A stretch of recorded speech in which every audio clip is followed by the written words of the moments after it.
तो यहाँ जो मैंने दिखाया है वो एक रिएक्शन है। मेरे पास एक बीकर है जिसमें मॉलिक्यूल्स हैं, इनमें से कुछ जामुनी रंग के हैं और मेरे पास ये नीले वाले भी हैं। और अगर मैं इस बीकर को अपनी लेबोरेटरी में रूम टेम्परेचर पर ऐसे ही छोड़ दूं तो कुछ भी नहीं होगा। ये मॉलिक्यूल्स आपस में रिएक्ट नहीं करेंगे। लेकिन अगर मैं इसमें एनर्जी डालूं, अगर मैं इसे हीट करूं तो फिर मैं इसे रिएक्ट करवा सकती हूं और यही यहाँ हो रहा है। ये एनर्जी इन बॉन्ड्स को तोड़ने के लिए इस्तेमाल होती है और फिर बॉन्ड्स दोबारा बनकर मुख्तलिफ मॉलिक्यूल्स बना सकते हैं। तो यहाँ हमारे पास एक रिएक्शन है, यहाँ रिएक्टेंट्स हैं और यहाँ प्रोडक्ट्स हैं। और मैं ये भी फर्ज कर रही हूँ कि जैसे ही ये नए बॉन्ड्स बनते हैं इससे एनर्जी भी खारिज होती है।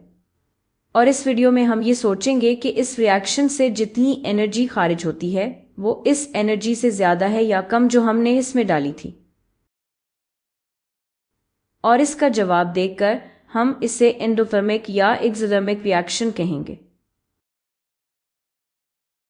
तो आइए इस बारे में थोड़ा और सोचते हैं।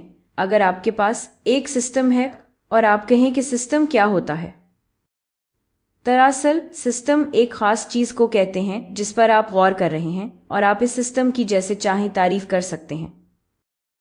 यहां हम अपने सिस्टम को ये बीकर कहेंगे जिसके अंदर सोल्यूशन है। तो हमारा सिस्टम इसको शामिल करेगा, लेकिन इसमें ये शामिल नहीं होगा। बाहर वाला बर्नर जिससे हम हीट दे रहे हैं वो नहीं, सिर्फ वही बीकर। तो ये सिस्टम है दोनों सूरतों में। और फिर हम सिस्टम के बाहर की चीज़ों को भी लेबल कर सकते हैं, हम उन्हें सराउंडिंग्स कहेंगे। उम्मीद है कि इससे सराउंडिंग्स कहना आपको समझ आ रहा होगा।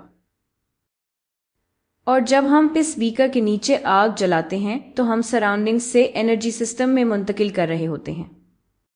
Law of conservation of energy, जिसे थर्मोडायनामिक्स का पहला लॉ भी कहते हैं, ये बताता है कि एनर्जी ना पैदा की जा सकती है और ना ही ख़त्म की जा सकती है।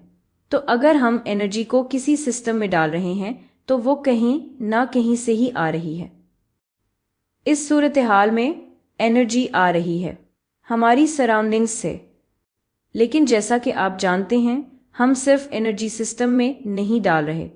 जब ये नए बॉन्ड्स बनते हैं तो इस वक्त भी एनर्जी खारिज हो रही होती है। ऐसी सूरत हाल में जहां जितनी एनर्जी डाली गई है इससे कम खारिज हो रही है। मैं इसे कम चौड़े तीर से दिखाऊंगी, इस तरह। इससे हम एंडोथर्मिक रिएक्शन कहेंगे। चाहे कुछ एनर्जी खारिज हो रही है लेकिन मजमूई तौर पर आप उससे ज़्यादा डाल रहे हैं जितनी आपको वापस मिल रही है।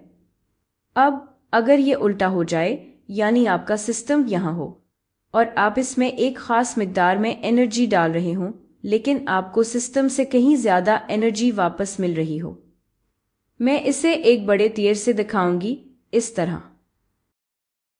ये तीर है, ये कोई घर नहीं है। अगर आपके पास इस तरह का बड़ा तीर हो तो अब इसे हम एक्सोथर्मिक रद्द अमल कहेंगे। मैं इन्हें खाने में बंद कर देती हूँ ताकि हम परेशान ना हों। अब हम इसे पोटेंशियल एनर्जी के लिहाज से भी समझ सकते हैं और ये कि रिएक्शन कैसे आगे बढ़ता है। तो हॉरिजेंटल एक्सिस पर हम इसे रिएक्शन प्रोग्रेस कहेंगे, रिएक्शन का सिलसिला। और फिर वर्टिकल एक्सिस है पोटेंशियल एनर्जी। अब हमारा सिस्टम, इसे हीट देने से पहले हमारा सिस्टम किसी खास पोटेंशियल एनर्जी पर होगा और शायद वहीं खुश हो। लेकिन फिर हम सिस्टम में एनर्जी डालना शुरू करते हैं। ये हम यहाँ कर रहे हैं जब हम इसके नीचे बर्नर जलाते हैं।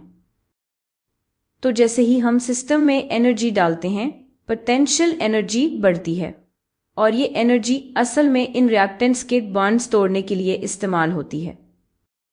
और फिर जब ये मॉलिक्यूलर हिस्से सब एक दूसरे से आज़ाद हो जाते हैं तो अब ये नए बॉन्ड्स बना सकते हैं। और अगर हम एक्सोथर्मिक रिएक्शन में हैं तो ये नए बॉन्ड्स कम पोटेंशियल एनर्जी पर होंगे रिएक्टेंट्स के असल बॉन्ड्स के मुकाबले में। तो एक तरीका ये सोचने का है कि इस मरहले पर हम एनर्जी डाल रहे हैं। ये वो एनर्जी है जो मैं सिस्टम में डाल रही हूँ और आप इसे इस तीर को देखकर हिसाब कर सकते हैं। और फिर जब वो मोलेक्युलर हिस्से दोबारा जुड़ते हैं तो आप एनर्जी खारिज कर रहे होते हैं। तो आप इस ऊंचाई को एनर्जी के इखराज के तौर पर सोच सकते हैं।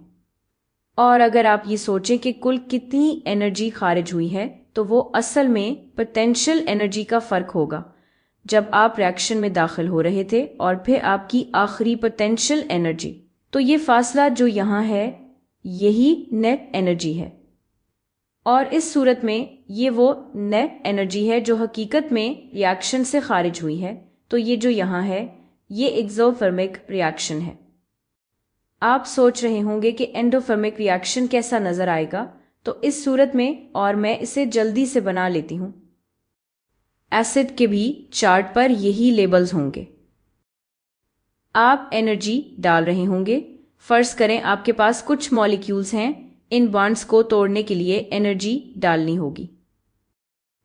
बॉन्ड्स टूट जाते हैं और अब चीजें दोबारा बनती हैं, लेकिन वो पहले से ज्यादा पोटेंशियल एनर्जी पर पहुंच जाती हैं। तो यहां हम काफी एनर्जी डाल रहे हैं, लेकिन जब वो नए बॉन्ड्स बनते हैं तो वो एनर्जी इतनी नहीं होती जितनी हमने डाली थी। तो एक नेट अमाउंट है जो हमने डाली, वो नेट अमाउंट असल में इन दोनों के फर्क के बराबर होगी। ये ऊंचाई है तो जो यहाँ है, तो ये एक्सोथर्मिक है और ये एंडोथर्मिक है जो यहाँ है।